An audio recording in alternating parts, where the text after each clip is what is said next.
There is a saying in the villages along the edge of the Yorkshire moors that fire does not create. It only reveals what was always there, the iron inside the ore, the seed shape curled inside a pine cone. The quality of a person when pressure and heat arrive together. The women of Kettlebridge had always applied this proverb to their bread ovens and their forge work and, occasionally, to their marriages. They had not, as a general rule, applied it to the question of gilt-edged invitations printed on ivory cardstock from the estate stationer at Thornmere Hall. But the autumn that the Duke of Aldenbury took up residence at Thornmere was the autumn that Kettlebridge learnt the proverb applied to those as well. It was also, though the village did not know this at the time, the autumn that Mira Lennox stood in the kitchen courtyard of Lennox Grange in her good blue wool dress and watched white ash drift upward from the iron brazier in lazy spirals, like a fleet of small ships sailing off the edge of a world she had not been invited to enter. Mira was 33. She did not think of herself in years, particularly she thought of herself in tasks. Wood stacked before September turned cold, preserves sealed and labelled before October, the blue wool dress whose hem had needed turning since the previous spring, the accounts which she kept in a hand so regular it might have been printed, in ledgers that she bought herself from the stationer in Kettlebridge at her own expense, because the alternative was asking Dorothea for housekeeping money for the purpose, and Dorothea had a way of approving small expenditures that made them feel like charity received rather than necessities granted. Mira had learned to choose her own economies very carefully, so as to need as few grants as possible. She was the only daughter of the late Mr. Arthur Lennox, a man of modest property and immodest warmth, who had died of a fever 6 years prior and left his second wife, the former Dorothea Pell of Harrogate, in possession of Lennox Grange and everything attached to it. He had also left Mira, in the way that men leave adult daughters, with affection clearly expressed and practical arrangements not quite sufficient to match it. The will had been precise on the matter of the estate, and imprecise on the question of what was to become of the arrangement between the widow and the daughter, as though he had believed good feeling would answer what the documents could not. 6 years of daily life had answered that question without requiring legal language. Mira cooked when the cook was unwell or the dinner was important. Mira mended. Mira kept the accounts and managed the correspondence with the tenants, and handled the household bills with a competence so quietly total that Dorothea had stopped noticing it was competence, and had begun to treat it as atmosphere. The way one stops noticing the particular sound a well-running house makes until it stops. In return for this, Mira had a room that faced north, a seat at the far end of the dinner table, which was useful for seeing the full sweep of the dinner table if one wished to observe it, and Mira had spent enough years observing it to have formed fairly settled opinions about most of what was served there, and a presence in the household that was acknowledged without being quite seen, in the way that a piece of furniture one has always had is acknowledged when someone asks if there is a place to put their coat. She had resources of her own that she kept careful track of. A small sum left to her by her grandmother's sister, a woman she had met twice, and who had apparently approved of her on both occasions, and a collection of books that she kept in her room, rather than the parlour, on the grounds that the parlour was damp from November to March, and she was not going to watch her grandmother's copy of Gibbon go soft with moisture, and a quality of self-possession that she had not so much acquired as discovered. Gradually, over years of being required to manage things that mattered without being credited for managing them. She did not think of it as a resource. Precisely, she thought of it the way she thought of her good boots. Entirely reliable, occasionally tested, and best maintained by use. Her stepmother was not a cruel woman in the manner of fairy stories. She did not lock doors or issue prohibitions. She simply occupied space in a way that made Mira slightly less visible in every room they shared, the way a larger candle dims a smaller one without intention. Dorothea moved through Lennox Grange with the settled proprietorship of a woman who had arranged her life into its final configuration and saw no reason to rearrange it. Her daughters Cecily and Frances moved through it behind her in a fashion learned entirely from watching her, with the same ease, the same pleasant surface, the same way of looking at mirror that managed to be neither hostile nor truly warm, occupying instead the temperature of rooms that are neither heated nor cold. They were not unkind either, most of the time. They were simply certain of things. Cecily was certain of her beauty, which was real and substantial, and of her precedence in any room, which she protected with a gentle tenacity that looked like nothing at all. Frances was certain of her cleverness, which was also real, and which she applied almost exclusively to the question of her own advantage. Neither of them had ever been asked to be useful, and the absence of that asking had formed them as thoroughly as any education. The invitation arrived on a Thursday, carried by a rider in the Aldenvere livery, a deep forest green with silver at the collar that matched nothing else on the road that morning. Mira was the one who received it at the door, as she received most things that arrived at the house. The envelope bore the Lennox Grange address in a clerk's careful hand, and inside were 3 cards, because 3 women of the household were eligible to be considered. The paper was heavy and cream-coloured, and the Duke's crest was embossed at the top, not printed. She noticed this before she noticed anything else, the way the light caught the raised surface. Someone had cared about the quality of the thing they were sending. Dorothea counted the cards twice in the parlour, her mouth pressed into a shape that was not quite a smile and not quite a frown, something held precisely between. Then she handed one to Cecily and one to Frances, and held the third a moment longer before placing it on the mantel as though it were incidental.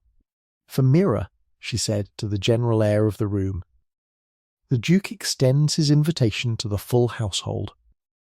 Mira took the card from the mantel when she passed through the parlour that evening. She carried it to her north-facing room, and sat on the edge of the bed, and held it in both hands, and ran her thumb along the embossed crest, and the gilt letters, and the thick, reliable weight of it. The ball was to be held on the first Saturday of November. It was now the 3rd week of October. She had 2.5 weeks to think about it, and she thought about it in the particular way she thought about things she intended to do, which was briefly and practically assessing obstacles and moving past them. The Duke of Aldenvere had been at Thornmere Hall for a fortnight by then, and the village of Kettlebridge had already generated enough speculation to fill a small library. He was said to be 35. He had spent several years abroad following his father's death. The nature of those years was a matter of significant disagreement among the village women, who alternated between accounts that emphasized tragedy and accounts that emphasized adventure depending on who was speaking and what hour it was. He was said to have a scar, though no one could agree on where or how. He was said to have a library of 4,000 volumes. He was said to have dismissed 3 stewards in succession for dishonesty. He was said to be cold, or proud, or merely private, which the village treated as variations of the same condition. Mira filed these accounts in the part of her mind that she reserved for information not yet verified. She was interested, as she was interested in most things. She intended to form her own view once she had more material to work with. In the weeks between the invitation and the first Saturday of November, she worked on the blue wool dress. The hem had needed turning since the previous spring, and she turned it now, taking her time, using a stitch so fine it would be invisible at any distance greater than 2 inches. She added no new trim. The dress was the dress she had, and she was the person she was, and she saw no reason to pretend otherwise. She pressed it carefully and hung it in her wardrobe, and looked at it each morning and thought one word only. Saturday. The morning of the ball began in the ordinary way. Mira rose early and lit the kitchen range and started the breakfast, and was by 7 already at the household accounts for the week. The house woke around her in its usual order. The fire in the breakfast room, the sound of Cecily's voice asking about her pearl drop earrings, the lower tone of Frances from the upper hallway. Mira continued with the accounts. The pearl drop earrings could not be found. This was not in itself unusual, Cecily lost earrings with some regularity.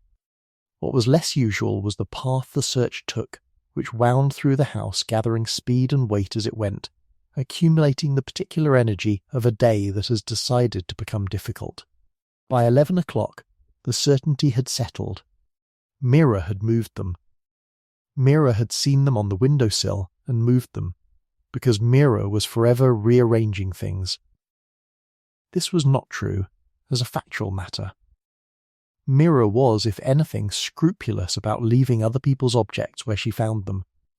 But certainty of this kind does not require facts. It requires only the comfort of a simple explanation. Mira did not defend herself in the way that might have produced a resolution. She said, quietly and twice, that she had not touched the earrings, and when this was not received, she stopped saying it, because she had enough experience of the house to know the difference between a conversation that can be concluded and one that must simply be outlasted. The earrings were found at 11:30 in the bottom of Cecily's jewellery box, where they had been since the previous Tuesday. There was no apology. There was not quite enough silence to serve as one either. There was instead a resumption of the day's ordinary business, and the household moved toward the afternoon with the slightly elevated tension of a group of people who have agreed, without discussion, not to discuss something. Mira went to press the blue dress one final time. She was in the kitchen courtyard at 2 o'clock, checking the iron that heated over the brazier, when Frances came out. Frances was already dressed, in the ivory and rose silk she had decided on 2 weeks prior, and she was carrying a cup of tea with the particular ease of a person who feels no urgency about time. She looked at Mira in the blue dress and at the iron on the brazier and did not say anything for a moment. Then she glanced at the mantel where the invitation card was sitting, and she picked it up. "You needn't come," she said. "There wouldn't be room in the carriage for all of us anyway." "There is room," Mira said. "I have measured the carriage. There is room for 4 without difficulty, and 5 if we are practical about it." Frances looked at the card in her hand. She looked at it for a moment as though she were reading it, though she had already read it many times. Then, without particular drama, she dropped it into the brazier. The flame caught the gilt edge first. The gold burned away brown in a curl, and then the ivory paper darkened, and then it was gone, in the fast, complete way that paper goes, leaving only ash that lifted briefly in the current of the heat before settling on the iron grate below. The whole thing took perhaps 10 seconds. Mira watched it. She did not move toward the brazier. She did not reach for the card. She was not, in that moment, capable of reaching for it without doing something she would regret for longer than the burning of an invitation was worth regretting, and she understood this about herself with a clarity she found useful. Her hands were at her sides. The iron was still on the grate. The smoke rose and thinned and disappeared. Frances finished her tea and went back inside. Mira stood in the courtyard for a long time after that. The smoke was gone. The sky was the particular grey of early November, not threatening but decided, the way the sky looks when it has made up its mind about the day. She looked at the ash in the grate. She looked at the iron that was still heating over it. She put the iron away. Then she went inside and sat at the kitchen table and did not do anything in particular for a time that she chose not to measure. The household dressed and gathered in the entrance hall at 4 o'clock. Dorothea in her dark green, Cecily in yellow that caught the candlelight from the hall fixture, Frances in ivory and rose. They moved through the door in the usual order. The carriage waited in the drive, the driver on the box, the footman at the door. Mira heard the sound of the door closing from the kitchen, where she was sitting at the table again. She listened to the wheels on the gravel drive. She listened until the sound faded entirely. Then she stood up. She washed her hands at the kitchen basin, using the bar of soap she kept on the shelf above, the plain white soap she bought at the chemist in Kettlebridge. She dried her hands. She took her good cloak from the peg by the kitchen door. She picked up her gloves. She looked around the kitchen with the brief automatic survey of a person who is used to leaving things in order, and the kitchen was in order, and she walked out of it and pulled the door shut behind her. Thornmere Hall was 4 miles from Lennox Grange by the road that skirted the eastern edge of the moor. She knew the road. She knew the turn at the 3rd milestone where the path through the heather was shorter than the road by nearly half a mile, but harder going in the dark. She had walked both ways a great many times. The question of whether she was tired before beginning was relevant but not decisive. She had decided she was going. The burning of the invitation was not her decision. It was Frances's decision, and the consequences of it were Frances's to carry. Her own decision stood. She walked quickly at first, to warm herself, and then at a steady pace when the warmth came. The frost was not yet hard enough to make the path treacherous. Her boots were good, the heather was sparse on the road verge, and caught at her hem only occasionally. The sky above the moor held the last pale light of the afternoon. Not dark yet, but moving toward it, and the moon was already visible in the east, almost full, the kind of moon that makes November navigable. She was thinking, as she walked, about birch trees. There was a stand of birches at the far edge of the Thornmere estate that she had passed twice that autumn, once in September when the leaves were still green, and once in October when they had turned gold. She had not been invited to the estate. She had been walking the moor road, and the trees were visible across the low stone wall. She thought the Duke, whoever he was, would be a fool to remove them. November birches were among the very few things November had to offer in the way of beauty. Their bark was white, even in the low light. They stood the way birches always stood, slightly separate from the trees around them, with a quality of self-possession that she found, privately, admirable. She heard the carriage before she saw it, the sound of wheels on frozen ground, the rhythm of 2 horses at a controlled pace, the jingle of harness. She moved to the verge without thinking, out of the habit of someone who has always made way for things larger than herself, and stood in the heather and waited for it to pass. The carriage slowed. She did not look up immediately. When it stopped, she looked.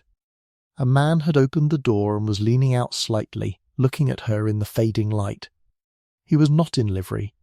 He was dressed for an evening of company, in dark wool and white linen, his coat well cut and his cravat already slightly undone from what looked like a vigorous afternoon.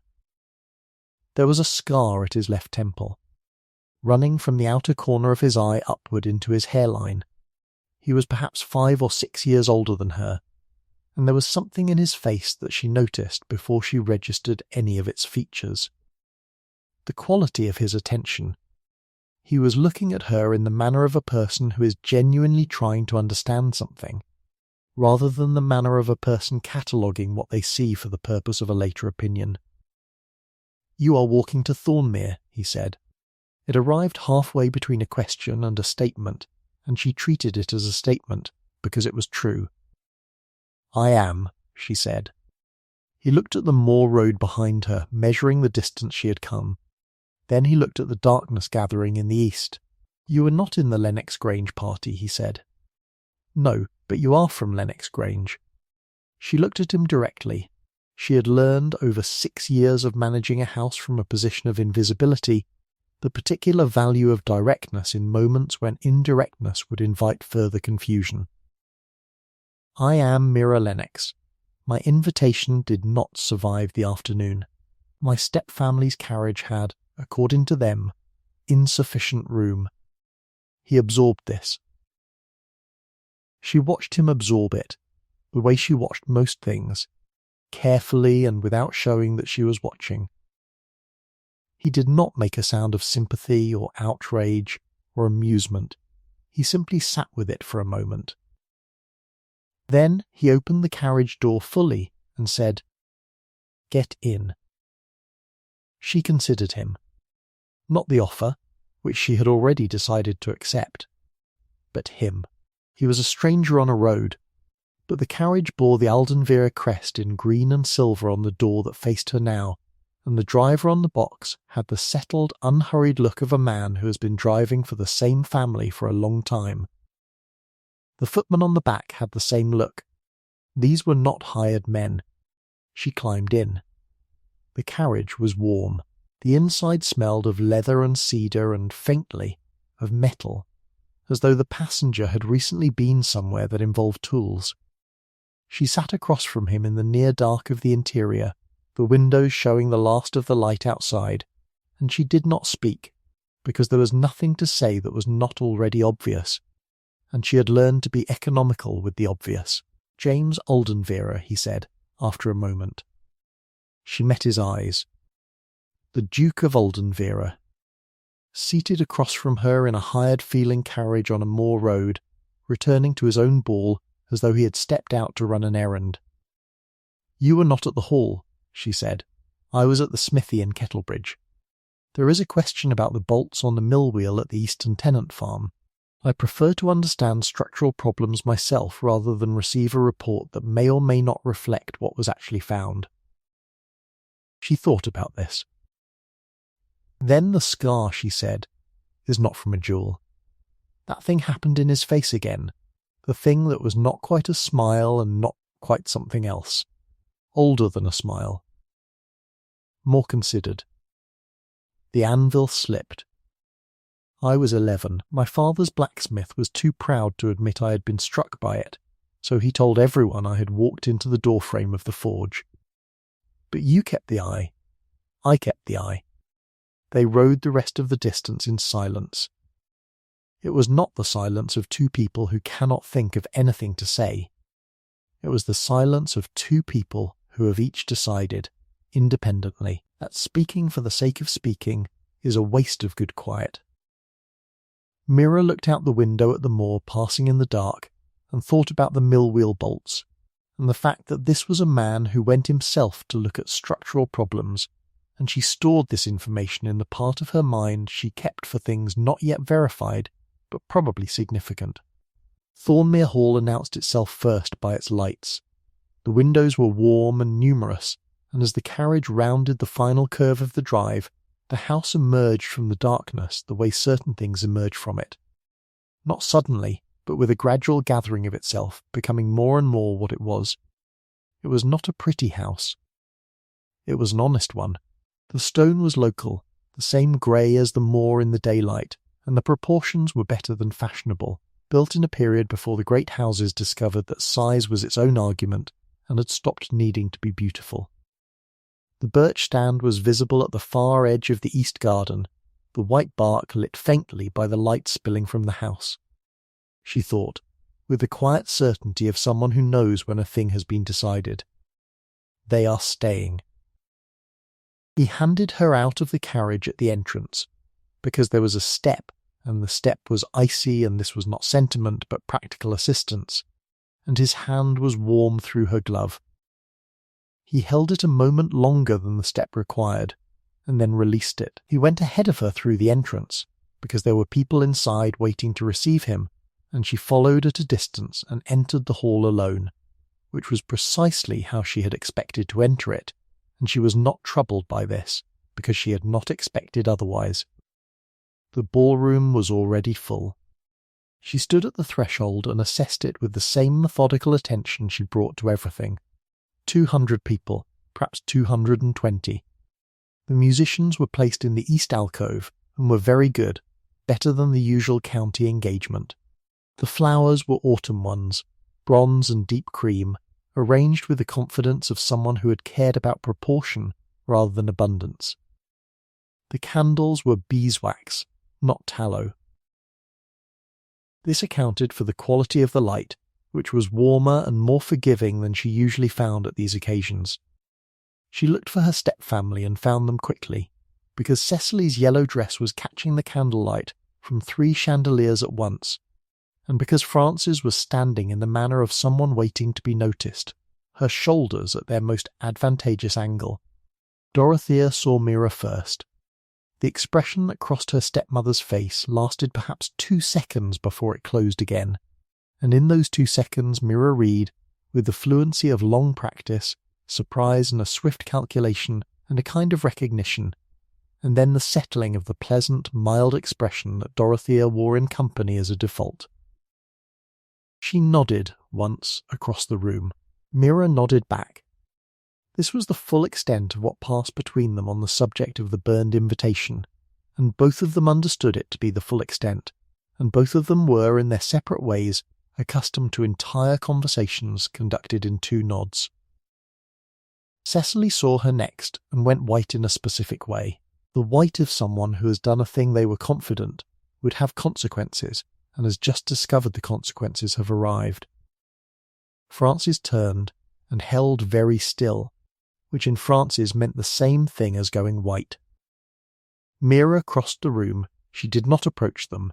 She found a position near the long windows that looked out onto the east garden, where the view of the grounds was visible through the glass, and she stood there and watched the dancing, and she felt for the first time in a considerable while like the person she actually was, rather than the arrangement of responsibilities that usually stood in for her in her own household. He came to her before the second set of dances, and he did not cross the room with urgency, because urgency of that visible kind produces exactly the kind of attention he had clearly decided at some point in his life to avoid. He came in the manner of a man with no particular direction who has arrived somewhere without apparent planning. "You have not danced," he said. "I have not been asked," she said. He looked at her. That reading attention. She was beginning to understand it as his habitual mode, the way some people are habitually charming and some people are habitually guarded, and he was habitually, carefully, genuinely paying attention. "Would you like to be asked?" She considered this seriously, because it was a serious question, and she was a person who took serious questions seriously, which not everyone appreciated, but which seemed, at least at this moment, to be compatible with him. "I would like to dance," she said. "Whether I wish to be asked is a separate question that depends considerably on the asker." He offered his hand. "James Aldenvere, one remaining eye, views on mill-wheel bolts. Will that do?" She put her hand in his, and they walked onto the floor. He danced the way she had come, in the carriage, to expect him to dance. Competently, without performance, attending to the actual thing he was doing rather than to the impression it made. This meant that she was permitted to do the same, to simply dance, without the particular awareness that dancing with someone who is performing requires, which is the awareness that you are part of the performance. It was, she realized, a liberty she had not been given in a long time. He did not speak during the dance.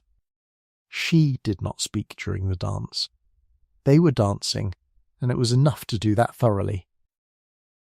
After it, standing at the edge of the floor, he said, very quietly, "Your stepfamily." "Yes," she said. "They told you there was no room in the carriage." Frances disposed of the invitation. I walked. He was still in that way he was still.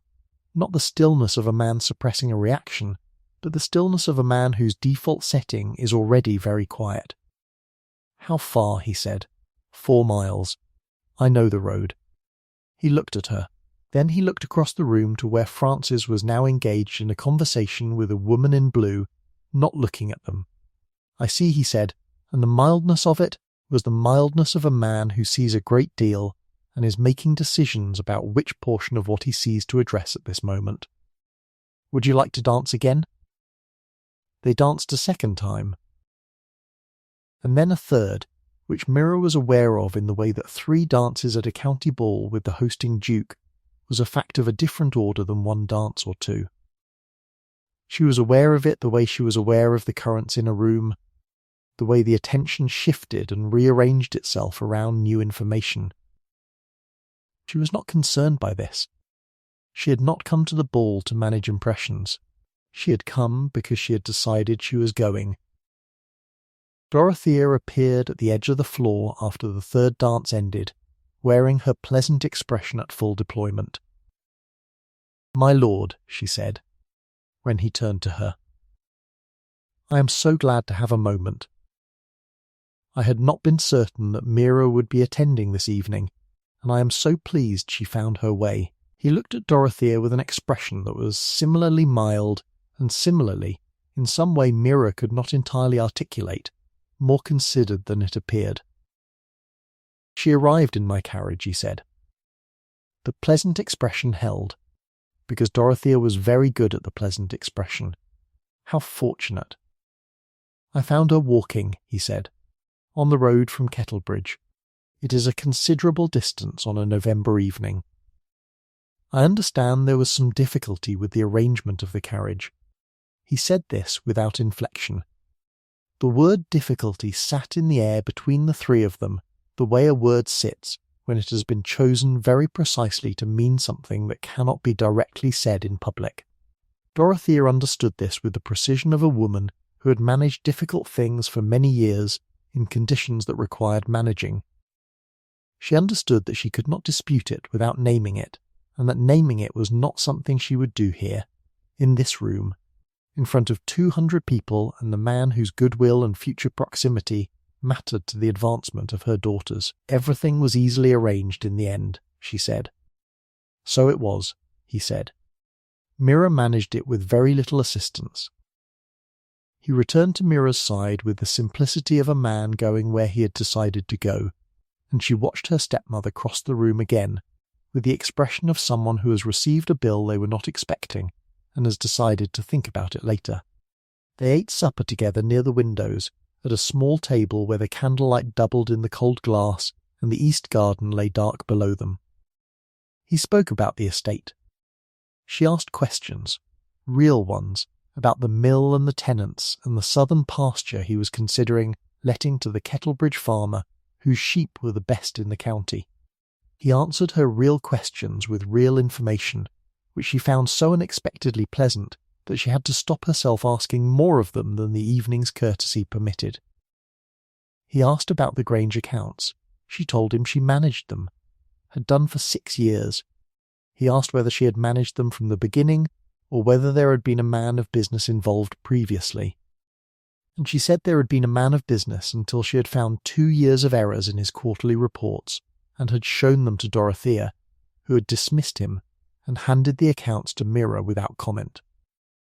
He nodded as though this too confirmed a thing he had been in the process of understanding. "And the errors?" he said. "Corrected," she said. It took approximately 4 months. He was quiet for a moment. Then he said, "There are 4,000 books in the library at Thornmere. The catalogue has not been properly updated since my father's time. It is in a condition that I would describe, charitably, as chaotic." "That is not a catalogue," she said. "That is a wish that a catalogue existed." "Yes," he said, "it is exactly that." She looked at him across the table.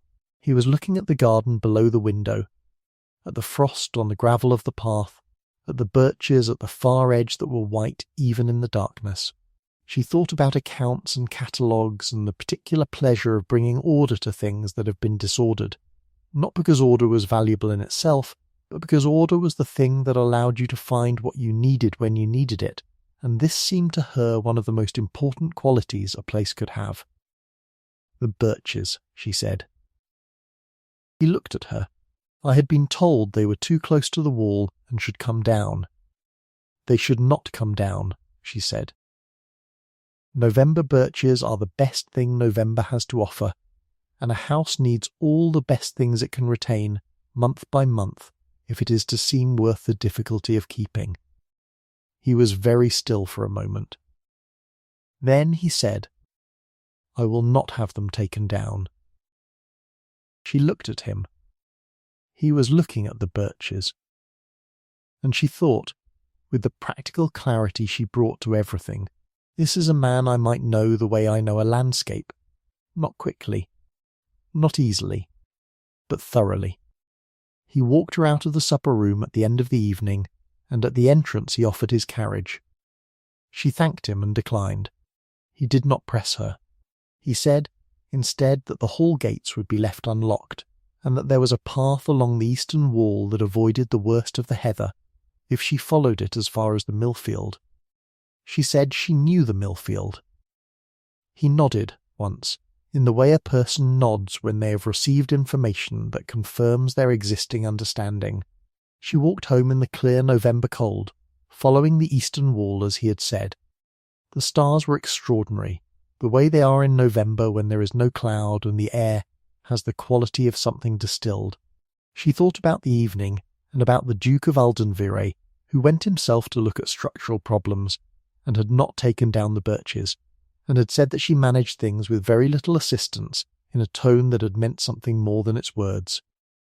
She thought about the quality of his stillness and the fact that he had held her hand 1 second past the step and then released it. She thought about the catalogue that was only a wish for a catalogue, and about 4,000 books, and she thought that she would very much like to know what was in them. The weeks that followed the ball were made of small encounters that accumulated weight the way frost accumulates. Slowly, barely visible day to day, and then one morning you look up and everything is white. He called at the Grange in the proper manner, cards sent ahead, tea accepted, the front parlour arranged with all 3 Lennox women present in their best afternoon visiting arrangement, which Mira had come, over months of observing it, to think of as a kind of performance. The settee angled just so, the best tea service out. Cecily positioned nearest the window, where her colouring was most advantageous, Frances with her embroidery in her lap as evidence of accomplishment. Mira sat in her usual chair near the window, and was aware of occupying a position in this performance that was neither central nor absent, something like a piece of furniture that has been tastefully placed. He was perfectly civil to everyone. He was civil to Mira in a way that was formally identical and substantively different, the way 2 pieces of music can share the same key and produce entirely different effects. He asked her real questions. He listened to her real answers. He did not redirect the conversation to Cecily or Frances when Mira was speaking, which was not something people in the front parlour at Lennox Grange had historically avoided doing. Cecily noticed this, because Cecily noticed everything that touched her own interests, and handled it by becoming very animated about the Harrogate assemblies whenever there was a pause. He came twice in November and twice in the first fortnight of December, which was more frequently than the visiting customs of the county strictly required. On his second visit, he asked whether she had read any of the natural philosophy texts she had mentioned, and she said she had not had access to them since the Grange's library had been reorganised after her father's death, at which point most of the scientific texts had been shelved in a back room for the stated reason that they collected dust where anyone could see them. He looked at her for a moment and did not say what he was thinking, but she saw him register this the way she saw him register everything. Quietly, completely, and with the intention of returning to it later. He walked with her twice on the eastern field, the second time long enough that they reached the stone wall at the far boundary and stood looking at the Aldenvray land beyond it, at the slope of the moor and the Thornmere chimneys visible at the distance. The moor was brown and pale gold in the last weeks of autumn, the grasses flattened by the November rains, the sky above it doing what November skies do in the north, which is to say everything, changing its mind about cloud and light every quarter hour, so that the walk across the eastern field was a walk through about 4 different kinds of afternoon. She found this a characteristic of the moor she had always appreciated. It was never the same twice, which meant that paying attention to it was never wasted. She asked about the tenant farm at the mill. He told her the bolts had been replaced and the wheel was running cleanly. She said she was glad. He said that the tenant had asked who had advised the bolt inspection, and he had told him it was his own observation, which was not entirely true. She said she had not advised anything.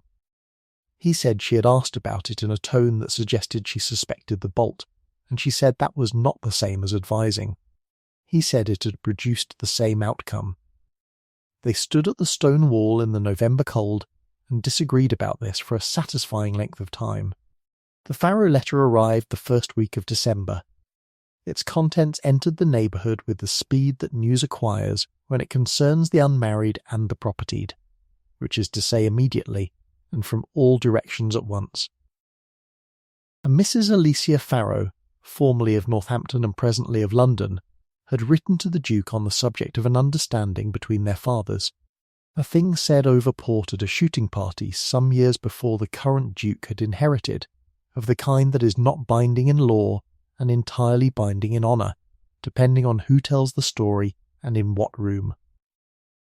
Kettlebridge discussed nothing else for several days. Dorothea discussed it at breakfast one morning in the manner she had for difficult information, addressing the topic slightly to the left of Mira, in the direction of the toast rack. She offered no opinion. She presented the facts as she understood them, and then ate her toast and waited to see what Mira would do. Mira ate her own toast. She said nothing. She was not going to display the quality of her feelings in the Grange breakfast room, and she was not going to pretend to have fewer feelings than she did, and since both of these were true simultaneously, she ate her toast and went to the accounts afterward and sat at the ledger desk and did not open the ledger. She thought about it with the careful precision she brought to difficult things. She had not been promised anything.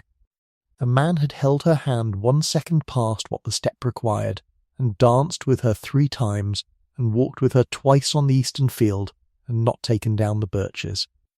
None of this was a promise. She understood the difference between a direction of travel and a destination. She had spent 6 years being extremely clear about this difference, because the Grange had taught her that confusing the two was the kind of error that produced years of quiet difficulty. He came to the Grange on the 3rd day after the letter became common knowledge. He came in the afternoon, when, as he may or may not have known from 2 months of regular calling, Dorothea and her daughters were invariably at the milliner's or the lending library in Harrogate. He sat in the parlour with Mira and accepted his tea, and then set it down and looked at her. "You have heard about the Farrow letter," he said. "Everyone has heard about the Farrow letter," she said. "I want to tell you what it is precisely, rather than what the telling of it has become."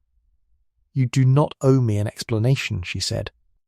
"You are not obligated to explain your private correspondence to me."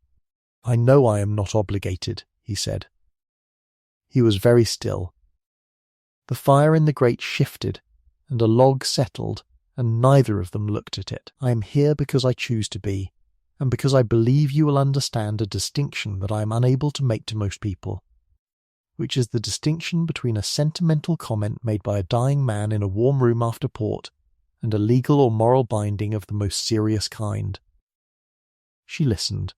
"My father was a generous man in the way that men become generous when they know they are not long in the world," he said.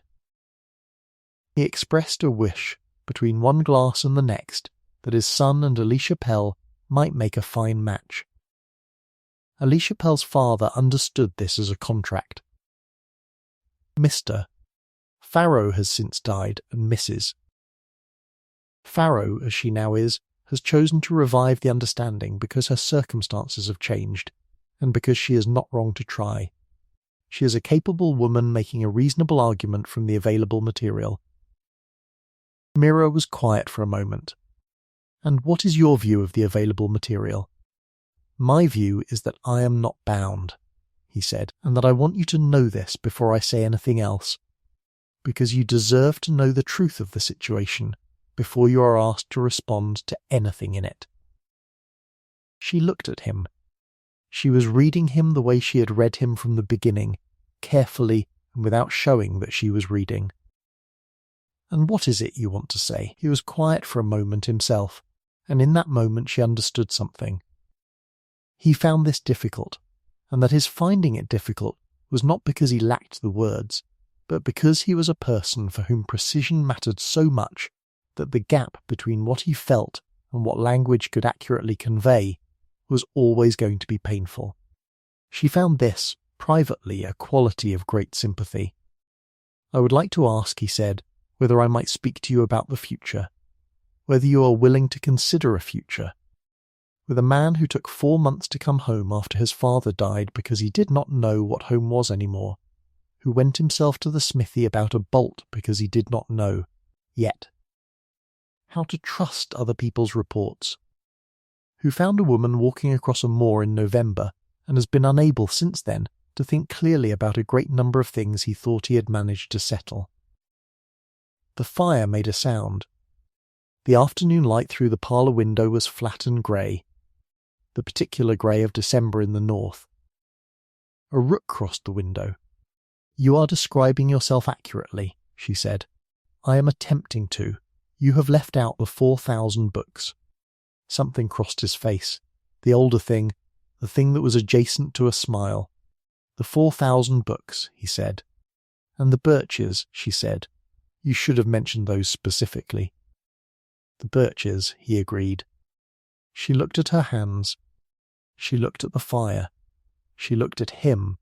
"I have lived in this house for 6 years," she said, "in a condition that is difficult to name and would be demeaning to name accurately in company.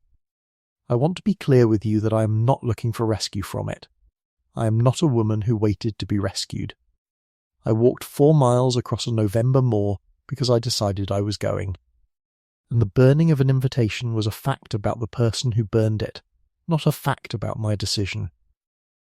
"I know," he said. "I was there for the 4 miles. What I want to know," she said, "is whether you understand what I am. Not as I am hoping to be seen, but what I actually am. I have no property.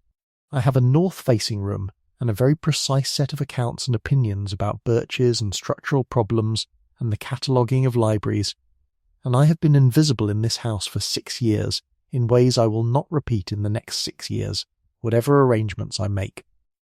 I have a library," he said, "that has not been properly catalogued since my father's time. I have a house that I returned to because I had nowhere else to go, and which has been a house without a direction since I came back to it. I have 4,000 books and one good eye and the opinion of every county house in the north that I am a cold man who keeps his own counsel. I am telling you that the coldness is not coldness. It is the habit of a man who stopped speaking when he found that most of what he said was not heard. I have not had that difficulty with you." Mira was quiet for a long time. Long enough that the light in the parlour changed slightly, the grey going a shade deeper. She thought about the carriage and the mill bolts and the birches staying. She thought about the accounting errors corrected in 4 months, and the catalogue that was a wish, and the way he had said she had managed things with very little assistance, and the way that sentence had contained about 40 things it had not directly said. "Then yes," she said, "you may speak to me about the future." He did not reach for her hand immediately. He sat with it for a moment, the way he sat with everything he cared about. Then he reached across the small distance of the parlour table and took her hand, and she let him, and the fire shifted in the grate.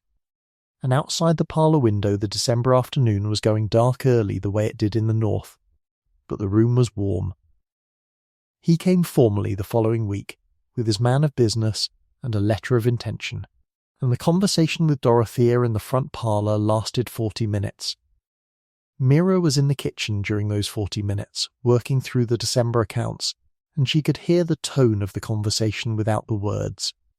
And the tone was the tone of an arrangement being made that no one in the room was going to contest. When it was done, Dorothea came to the kitchen doorway and stood there for a moment.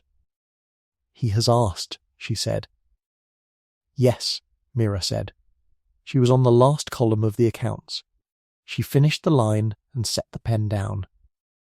"He is a very serious man." "He is," Mira agreed.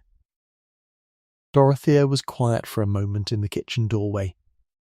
She was looking at Mira, and what she was looking at was something she had perhaps not looked at closely for 6 years, which was the actual person standing in the actual kitchen. "Your father," she said, after a moment, "would have been very pleased." She said it quietly, and she said it only once, and she did not expand on it, and Mira understood that this was as close as Dorothea was going to come to saying several other things, some of which were long overdue, and some of which were not sayable, and some of which were simply part of the long arithmetic of a household that had not been easy for anyone in it, including Dorothea. Yes, Mira said. I think he would have. In the weeks between the formal arrangement and the February wedding, Mira discovered, in the slow and specific way that she discovered most things, what it felt like to be seen by someone who was actually looking. He sent books. Not with a note, or not with a note that required a response. Just books, delivered by the Aldenvire footman, 2 at a time, wrapped in brown paper with the title written on the outside in the Duke's own hand. The first 2 were natural philosophy. The third was a history of the Yorkshire moors, written by a man who had clearly loved them. The fourth was a novel she had not read and would not have expected him to own, and inside the front cover he had written, in the same compressed and careful hand, a single line that read, "In case the winter evenings are long." She put it on her shelf in the north-facing room and looked at it every morning and thought about the kind of person who understood that winter evenings are long and acted on that understanding. She wrote him 2 letters in January. They were practical letters, on the face of them, because she was a practical person, and letters that were not practical made her feel exposed in a way she had not yet developed the vocabulary for. The first was about the Millfield boundary, and a question she had about the tenure arrangement with the farmer, which she had looked into at his mention of it, and found to be more complicated than it appeared. The second was about the library catalogue, specifically a method she had found in a pamphlet at the Kettlebridge Lending Library for organising a large collection by subject and date simultaneously, which she described in enough detail that it could be implemented. He replied to both letters on the same day, which she took as a positive indication of something, and his replies were twice as long as her letters, which she took as an indication of something else, and both things together produced an effect she declined to name directly, but which was not unpleasant. The wedding was in February, in the church at Kettlebridge, on a morning when the frost covered everything with a clarity that made the world look drawn rather than painted, every edge precise, every surface definite, a whole county sharpened by the cold into something that looked less like February and more like a very serious version of it. She wore the blue wool dress, because he had asked her to. He had said he had met her in it, and he could think of no reason to begin something new with something other than what had actually happened. She had turned the hem a second time, and it was invisible. She carried no flowers, because February had not produced any she could find, but she had cut a small stem of birch from the east garden stand the previous afternoon and tucked it into her coat, and she carried this the way she carried everything she cared about, without ceremony, without explanation, with the complete confidence of a person who has decided what matters and does not require confirmation. The church was full. Kettlebridge had turned out with considerable thoroughness, as Kettlebridge did for occasions it had been anticipating. Cecily and Frances were in the second pew in their best winter clothes, entirely composed, with the composure of people who have decided, after a period of adjustment, that a situation is tolerable. Dorothea, unexpectedly, wept. Mira noted this without making a face about it, and concluded, after a moment's consideration, that it was probably genuine, which made it easier to receive. He was standing at the altar when she came in, and he turned to look at her the way he always looked at her, with that reading attention, and she thought that he was trying to understand something, and then she thought that he would have a long time to try. She walked toward him in the blue wool dress with the birch stem and the invisible hem and the accounts she kept in her head of everything she had managed and intended to manage, and she thought that she was, for the first time in a long time, walking toward something rather than simply continuing. He took her hand at the altar with the same warmth as every time before. She had noticed over the months that his warmth was not the warmth of display. It was the warmth of a person who runs at a specific temperature and keeps it, in all weather, at all hours. She found this reliable in the way she found good tools reliable, not a romantic observation but a true one, and she had stopped worrying about the difference. They walked out of the church into the February frost together. The birch stand at the far end of the churchyard was white against the pale sky, bright the way birches always are, self-possessed and separate and brighter than everything around them. A rook lifted from the top branch as they came through the door. Then another. Then the whole stand of rooks at once, lifting in a rush of black wings, turning across the grey sky, and settling again in the birches, which did not move. She thought about November, and a brazier in a courtyard, and ash rising in spirals. She thought about a moor road and a carriage door opening in the dark, and a man leaning out with the quality of attention already intact, before he knew anything at all about her. She thought about fire revealing and not creating, and about the things that had been there all along, in her, in the estate at Thornmere, in the library with its wished-for catalogue, waiting for the right conditions to become visible. The hall was lit when they arrived that evening. Every window. He had ordered it himself. The housekeeper told her so when she took her cloak, with the slight pride of a woman who has worked for a house that has finally begun to make the decisions it should make. Mira stood in the entrance hall and looked at the house from the inside, at the warm light coming from every room, at the stairs rising to the library and the catalogues that did not yet exist, at the east garden visible through the long hall window where the birches stood in the February cold, white and self-possessed and entirely unbothered by the month. It would take time to know the house the way she intended to know it. Everything worth knowing did. She had always been patient. She had always known how to wait for the thing she had decided she was going toward. She looked at the birches a moment longer. Then she turned and walked further in. Thank you for listening to the story all the way to the end. Please tell us which city you're watching from and what the story made you feel. Don't forget to subscribe so you won't miss new stories.